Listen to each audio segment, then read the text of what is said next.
Praise the lord. దేవుని నామానికి మహిమ కలుగును గాక. ఈరోజు దేవుని వాగ్దానము, నా మాట అగ్ని వంటిది కాదా, బండను బద్దలు చేయు సుత్తె వంటిది కాదా.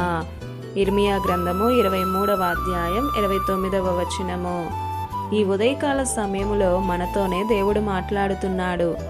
ఆయన మాట అనగా వాక్యం మనలను ఆదరిస్తుంది.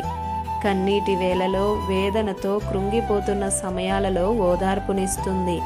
ఆయన మాటలో గొప్ప శక్తి ఉంది.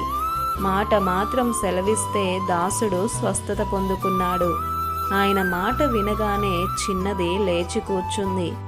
ఆయన మాట వినగానే దయ్యాలు గడగడలాడాయి. ఆయన తన మాటతోనే ప్రకృతిని శాసించాడు. నీటిని గద్దిస్తే నీరు నిమ్మలమయ్యింది. ఆయన మాట ద్వారా ఎన్నెన్నో కార్యాలు, అద్భుతాలే జరిగాయి. ఒక్కటి గమనించు, నీవే స్థితిలో ఉన్నా, అది రోగమైనా, బలహీనతైనా, హీనదశ అయినా, కృంగుదల అయినా, మరేదైనా నిన్ను విడిపించేది, లేవనెత్తేది, బాగు చేసేది, బలపరిచేది, ప్రోత్సహించేది, నడిపించేది దేవుని వాక్యం ఒక్కటే. అది తప్ప ఈ సృష్టిలో మరేదీ లేదు. ఎందరో కఠినాత్ములు ఈరోజు మారు మనస్సు నొంది దేవుని పనిలో ముందుకు వెళ్తున్నారు అంటే అది వారి గొప్పతనమో, వారి బలగమో కాదు, దేవుని వాక్యం విని. ఈరోజు నీ హృదయం ఎటువైపు ఉంది? మంచి వైపా, చెడు వైపా?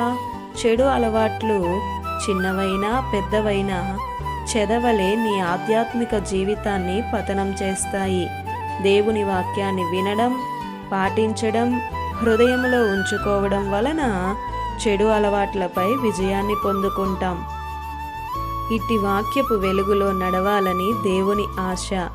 ఆయన మాట ప్రకారం జీవించుదామా మరి? ఇది నా వాగ్దానం మీ అందరి జీవితాలలో నెరవేరాలని కోరుతూ, దేవుని సువార్త పరిచర్యలో మీ సహోదరి ప్రసన్న.